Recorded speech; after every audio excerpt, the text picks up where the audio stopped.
Hello दोस्तों। आज की इस वीडियो में 4 सवाल बहुत ही आसान शॉर्ट ट्रिक से करवाए जाएंगे, इसलिए वीडियो को पूरा अंत तक जरूर देखिएगा। तो आइए दोस्तों, ये पहला सवाल देखते हैं। एक दुकानदार ने 1 रुपए में 6 टॉफियां खरीदी, तो 50% का लाभ कमाने के लिए उसे 1 रुपए में कितनी टॉफियां बेचनी चाहिए, ये हमें बताना है दोस्तों इस सवाल को करने की आज मैं आपको बहुत ही आसान शॉर्ट ट्रिक बताने वाला हूँ, इसे ध्यान से देखिएगा। देखिए दोस्तों, मैंने आपको समझाने के लिए यहाँ पे लिख दिया है कि पहले हम क्रय मूल्य और विक्रय मूल्य का अनुपात निकालेंगे। ठीक है दोस्तों, देखिए यहाँ पे क्या दिया हुआ है कि 1 रुपए में उसने 6 टॉफियां खरीदी, तो 50% का वो लाभ कमाना चाहता है। ठीक है दोस्तों, जब भी आपको लाभ या हानि प्रतिशत में दिया होगा, ठीक है दोस्तों, तो आपको क्या करना है दोस्तों, क्रय मूल्य को हमेशा 100% लेके चलना है। ठीक है दोस्तों, तो यहाँ पे देखिए क्रय मूल्य के नीचे मैं सीधा 100 लिख दूंगा। ठीक है दोस्तों, यहाँ पे हम इसमें प्रतिशत नहीं लगाएंगे, सिर्फ 100 लिख लेंगे कि 100% हमारा क्रय मूल्य है।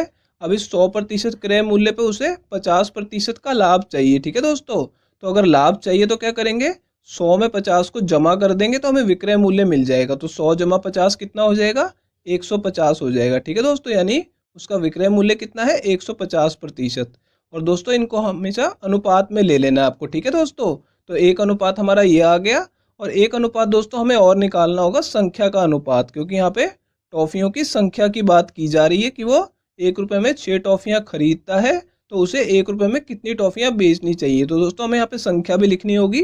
अब उसने 6 टॉफियां खरीदी हैं। ठीक है दोस्तों, खरीदने का मतलब क्या होता है, क्रय, मतलब क्रय करना। ठीक है दोस्तों, तो यानी उसने कितनी टॉफियां खरीदी हैं, 6 टॉफियां। तो मैं क्रय के नीचे कितना लिख दूंगा कि उसने 6 टॉफियां खरीदी है। ठीक है, अब पूछ रहा है कि उसे कितनी टॉफियां बेचनी चाहिए। ठीक है दोस्तों, यानी विक्रय जो टॉफियों का करना है वो संख्या हमें पता नहीं है अभी। ठीक है, तो एक बार हम उसे एक्स ले लेंगे कि उसे 1 रुपए में एक्स टॉफियां बेचनी होंगी। ठीक है, और इन दोनों को भी दोस्तों आपको संख्या को भी अनुपात में ले लेना है। ठीक है, अब देखिए दोस्तों यहाँ पे हमारे पास 2 अनुपात आ गए हैं। ठीक है, अब इसे सॉल्व करके हम एक्स की वैल्यू निकाल लेंगे। कैसे निकालेंगे, ये दोनों दोस्तों अनुपात में है और 50 से कट रहे हैं। ठीक है, तो इसे 50 से काटेंगे तो 2 आ जाएगा, इसे 50 से काटेंगे तो दोस्तों 3 आ जाएगा। ठीक है, अभी जो 3 है इससे हम 6 को काट देंगे तो ये 2 पे कट जाएगा और यहाँ पे 1 आ जाएगा। ठीक है दोस्तों, अब इस तरफ काटने के लिए और कुछ नहीं बचा तो इन दोनों को गुणा कर देंगे तो यहाँ पे x आ जाएगा, और इन दोनों को भी गुणा कर लेंगे तो यहाँ पे 4 आ जाएगा। ठीक है दोस्तों, और बीच में बराबर का निशान लगा देंगे तो सीधा हमारी x की वैल्यू में मिल गई है। ठीक है, x की वैल्यू कितनी आ गई, 4, यानी उसे 1 रुपए में कितनी टॉफियां दोस्तों बेचनी होंगी, 4 टॉफियां बेचनी होंगी। तो ये तीसरा ऑप्शन करेक्ट होगा दोस्तों। तो आइए दोस्तों अब अगले सवाल की तरफ चलते हैं। तो आइए दोस्तों ये दूसरा सवाल देखते हैं। चीनी के मूल्य में 20% कमी हो जाने पर कोई व्यक्ति 280 रुपए में 2 किलोग्राम अधिक चीनी खरीद सकता है, तो चीनी का पुराना मूल्य प्रति किलोग्राम कितना था, ये हमें बताना है दोस्तों इस सवाल को करने की आज मैं आपको बहुत ही आसान शॉर्ट ट्रिक बताने वाला हूँ, इसे ध्यान से देखिएगा।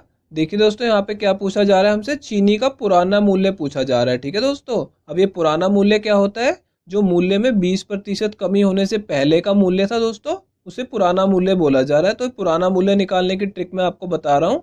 देखिए दोस्तों यहाँ पे क्या दिया गया है कि कोई व्यक्ति 280 रुपए में 2 किलोग्राम चीनी अधिक खरीद पाता है, यानी पहले भी वो 280 रुपए खर्च करता था और अब भी वो 280 रुपए ही खर्च कर रहा है, लेकिन उसे चीनी 2 किलो अधिक मिल रही है। ठीक है दोस्तों, तो जो भी पैसे खर्च किए जा रहे हैं, जितने भी रुपए, उसको पहले दोस्तों आपको लिख लेना है। ठीक है, कि 280 रुपए खर्च किए जा रहे हैं, तो मैंने यहाँ पे 280 लिख लिया। ठीक है, अब देखिए दोस्तों यहाँ पे उसे 2 किलोग्राम अधिक मात्रा मिल रही है। ठीक है, तो यहाँ पे मैं इसे 2 से भाग कर दूंगा। ठीक है दोस्तों, यहाँ पे ये कर लिया मैंने। और देखिए दोस्तों 20% की कमी हो रही है मूल्य में, तो सबसे पहले आपको क्या करना है, गुणा में 20 लिख लेना दोस्तों ऊपर। ठीक है, ऊपर हमने 20 लिख लिया और नीचे दोस्तों क्या करना है, 100 लिखना है। और इस 100 में दोस्तों 20 को घटा देना है, क्योंकि दोस्तों यहाँ पे 20% की कमी हो रही है, तो एक तरह से हमने 100 में 20 की कमी कर दी, यानी 100 में से 20 को घटा दिया।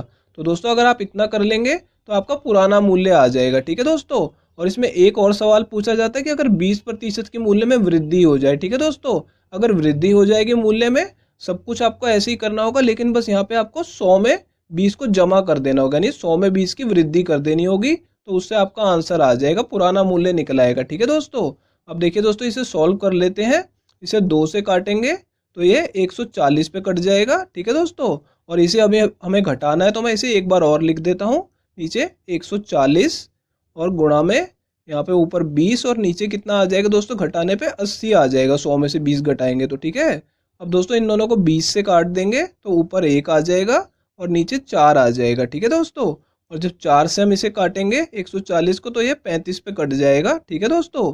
यानी हमारा आंसर कितना आ गया, 35 रुपये आ गया। यानी ये चीनी का पुराना मूल्य प्रति किलोग्राम हमने निकाल लिया है, तो ये दूसरा ऑप्शन करेक्ट होगा दोस्तों। तो आइए दोस्तों अब अगले सवाल की तरफ चलते हैं। तो आइए दोस्तों ये तीसरा सवाल देखते हैं। एक विक्रेता को 40 वस्तुएं बेचने पर 10 वस्तुओं के विक्रय मूल्य के बराबर हानि होती है, तो उसे कितने प्रतिशत हानि होती है, ये हमें बताना है दोस्तों इस सवाल को करने की बहुत ही आसान शॉर्ट ट्रिक मैं आज आपको बताने वाला हूँ। देखिए दोस्तों, इस सवाल को दो तरह से पूछा जाता है। एक तो आपसे पूछा जाएगा कि विक्रय मूल्य के बराबर हानि होती है, या फिर पूछा जाएगा विक्रय मूल्य के बराबर लाभ होता है, ठीक है दोस्तों। तो जो मैं आपको आज शॉर्ट ट्रिक बताने वाला हूँ, उससे आप दोनों तरह के सवाल कर पाएंगे। तो इस ट्रिक को ध्यान से देख लीजिए दोस्तों। यहाँ पे देखिए दोस्तों, क्या बोला जा रहा है कि 40 वस्तुएं बेचने पर 10 वस्तुओं के विक्रय मूल्य के बराबर हानि होती है, ठीक है।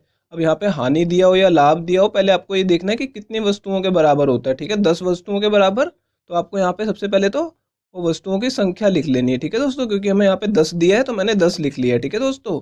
अब देखिए दोस्तों, यहाँ पे 40 वस्तुएं बेचने पर 10 वस्तुओं के बराबर होती है हानि, ठीक है दोस्तों। तो पहले आपको नीचे क्या करना है, भाग में यहाँ पे 40 और 10 को जमा कर देना है, ठीक है दोस्तों। यहाँ पे देखिए 40 जमा 10, ठीक है, और इसे गुणा कर देना है दोस्तों 100 से, ठीक है। यहाँ पे देखिए दोस्तों, यहाँ पे हानि हो रही है, इसलिए हमने क्या किया, यहाँ पे नीचे इन दोनों को जमा कर दिया, ठीक है। अगर यहाँ पे लाभ दिया होता तो क्या करते, 40 में से 10 को घटा देते। बस दोस्तों इतना सही फर्क है इसमें, ठीक है दोस्तों। अब देखिए दोस्तों, इसे सॉल्व कर लेते हैं। यहाँ पे ऊपर 10 लिखा रहेगा, नीचे 50 आ जाएगा दोनों को जमा करके, ठीक है दोस्तों, और गुणा में 100 लगा रहेगा। अब देखिए दोस्तों, इसे 50 से काटेंगे तो 1 आएगा, इसे 50 से काटेंगे तो 2 आ जाएगा, ठीक है। अब 10 दूनी कितना हो गया, 20 हो गया, ठीक है दोस्तों। तो यानी 20% हमारा आंसर आ गया कि उसे 20% की हानि होती है, ठीक है दोस्तों। ये दूसरा ऑप्शन करेक्ट होगा। तो आइए दोस्तों अब अगले सवाल की तरफ चलते हैं। तो आइए दोस्तों ये चौथा सवाल देखते हैं। एक वस्तु को 25% और 40% की क्रमिक छूट देने के बाद 540 रुपये में बेचा जाता है, तो उस वस्तु का अंकित मूल्य कितना है, ये हमें बताना है दोस्तों जब भी आपको क्रमिक छूट के ऊपर सवाल आएगा तो उसे करने की बहुत ही आसान शॉर्ट ट्रिक मैं आपको बताने वाला हूँ। देखिए दोस्तों, यहाँ पे हमें दो क्रमिक छूट दी गई है, 25% और 40% की, ठीक है दोस्तों। तो देखिए दोस्तों, यहाँ पे आपको क्या करना है, पहली छूट 25% की है, तो सबसे पहले मैं यहाँ पे 100 लिख लूंगा, ठीक है दोस्तों। यहाँ मैंने 100 लिख लिया। अब ये दोस्तों छूट दी जा रही, तो आपको क्या करना है, यहाँ पे 100 में से 25 को घटा लेना है, ठीक है दोस्तों। तो कितना आ जाएगा दोस्तों, 100 में से 25 घटाएंगे तो 75 आ जाएगा, ठीक है। और इसे दोस्तों अनुपात में ले लेना है, ठीक है दोस्तों।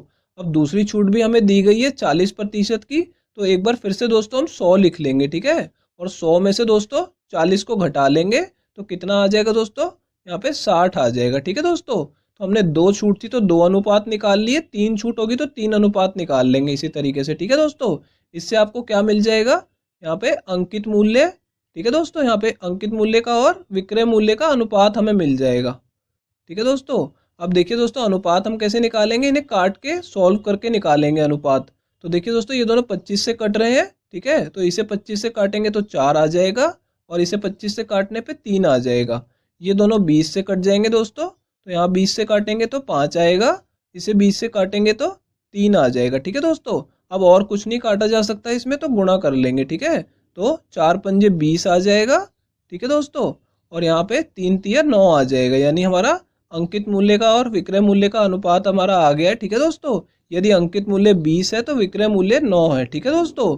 तो देखिए विक्रय मूल्य 9 है, और दोस्तों रुपयों में हमें विक्रय मूल्य कितना दिया हुआ है, 540 रुपये में उसे बेचा गया, यानी कि हमें विक्रय मूल्य दिया गया है। तो विक्रय मूल्य अनुपात में 9 है और रुपयों में 540 है, तो दोनों को हम एक दूसरे के सामने लिख देंगे, ठीक है दोस्तों। 9 के सामने क्या लिख देंगे, 540 रुपये, ठीक है दोस्तों।